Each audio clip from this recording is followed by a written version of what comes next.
আমি জানি তোমাদের মনে অনেক কষ্ট, এটা বোঝার জন্য এটা আমরা প্রত্যেকেই বুঝতে পারি জিনিসটা।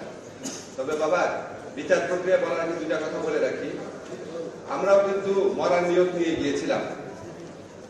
3 তারিখে আমি শহীদ মিনার বলেছিলাম মৃত্যু পর্যন্ত তোমাদের সাথে থাকছি। আমার ব্যাংকের কার্ডের যে পিন নাম্বার সেটা বলতে আমার ওয়াইফকে দেওয়া ছিল, যখন যদি কিছু হয়ে যায় হবে। তোমাদের আত্মদান আমাদেরকে এইরকম সাহসী করেছে, এটা হচ্ছে একটা কথা। আমরা তোমাদের লড়াইয়ের সহযাত্রী ছিলাম।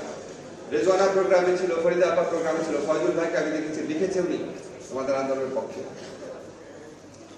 আর একটা কথা হচ্ছে, আমরা যে উপদেষ্টা বলো বা মন্ত্রী বলো, আমরা ক্ষমতা ভোগ করতে আসি না। আমি একটু আগে তোমাদের কয়েকজনের সাথে কথা বলছিলাম, তোমরা আগের মন্ত্রীদের সাথে আমাদের পার্থক্যগুলো দেখো, আমরা আমাদের অ্যাপিয়ারেন্স গুলা দেখো, যে আমরা মন্ত্রী হওয়ার আগে আমাদের অ্যাপিয়ারেন্স ছিল, এখন কি অবস্থা হয়েছে। আমরা দিনে রাতে কাজ করি, শুক্রবার মিটিং করি। ইউনূস স্যার ওনার এই বয়সে শুক্রবার, এই লাস্ট শুক্রবার আমাদের সাথে 4 ঘন্টা মিটিং করেছে। শনিবার কাজ করি, বাট আমাদের সামর্থ্যের সীমাবদ্ধতা আছে। আমি এই দিনগুলো বলবো তোমাদের, তোমাদের মনের দুঃখ একটু কম। তার আগে একটা বলে রাখি, তোমাদের মনে অনেক প্রশ্ন আছে। আমি একটু আগে সার্ভিসের সাথে আলাপ করছি, সার্ভিস এখানে আছো। সার্ভিসকে আমি বলেছি সার্ভিস একটা মিটিং এর ব্যবস্থা করবে। তোমরা এই ধরনের বিচার নিয়ে যখন প্রোগ্রাম করবা, তোমাদের অবশ্যই স্বরাষ্ট্রমন্ত্রীকে রাখা দরকার। প্রত্যেকটা জায়গায় আমি দেখি বিচার বলতে তোমরা বুঝো আইন মন্ত্রণালয়, ওটা তো হচ্ছে চার্জশিট হওয়ার পরে, তার আগে তো সম্পূর্ণভাবে এটা স্বরাষ্ট্র মন্ত্রণালয়। কাজে ওনাদেরকে যদি রাখো, তোমরা আরেকটা ভালো আনসার পাবা। এই জন্য আমি সার্ভিসকে বলেছি একটা প্রোগ্রাম করতে, ওখানে স্বরাষ্ট্রমন্ত্রী থাকবে, আমি থাকবো, আইজিপি থাকবেন, আমাদের অ্যাটর্নি জেনারেল থাকবেন, ইন্টারন্যাশনাল ক্রাইম ট্রাইব্যুনালের যে চিফ প্রসিকিউটর উনি থাকবেন। তোমরা 10 থেকে 15 জন থাকবা, কোনো সাংবাদিক থাকবে না।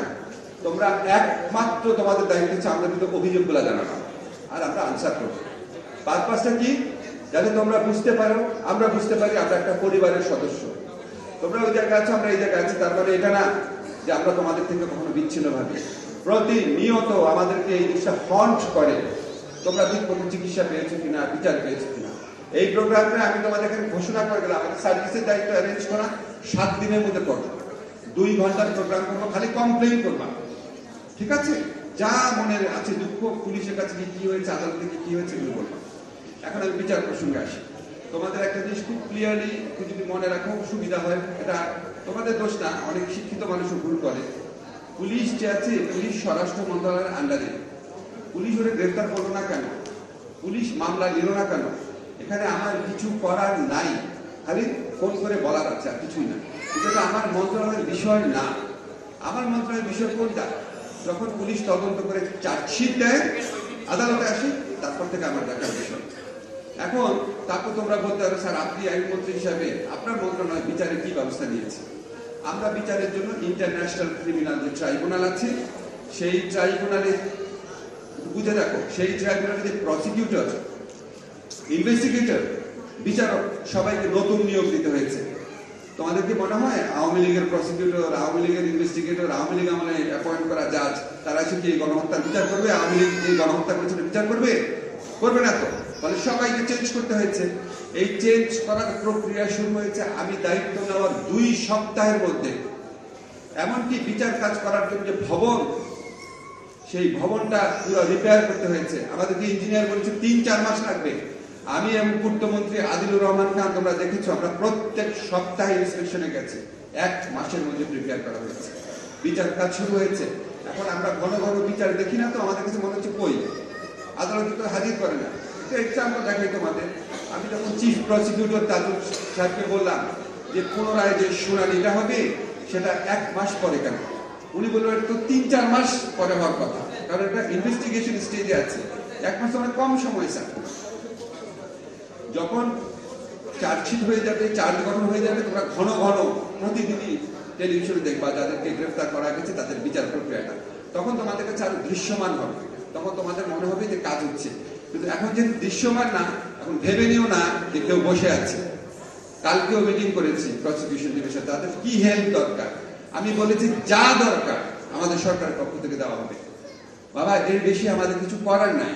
এবার আসলে নর্মাল কোর্টের ব্যাপার। নর্মাল কোর্টে মামলা নিয়ে আমি শুনেছি অনেক ধরনের অসঙ্গতি হচ্ছে। মামলা নিয়ে ব্যবসা করছে, কোনো স্বার্থান্বেষী মহল ভুল মামলা দিচ্ছে, প্রকৃত অভিযুক্তদের পাশাপাশি অনেক লোককে আসামি করে মামলাকে হালকা করার চেষ্টা করছে। এটা আমরা কিভাবে সলভ করব? আমি আজকে এসে আমার রিয়ালাইজেশন হলো, আমরা আইন মন্ত্রণালয়ের পক্ষ থেকে আমাদের যে লিগ্যাল এইড সেল আছে সেই সেলের কাছে বলে দিব, তোমাদের যে মামলাগুলো আছে, শহীদ পরিবারের যে মামলাগুলো আছে, তাদের মামলাগুলোর ব্যাপারে আইনগত সহায়তা দেওয়ার জন্য আলাদা একটা সেল করে দেব।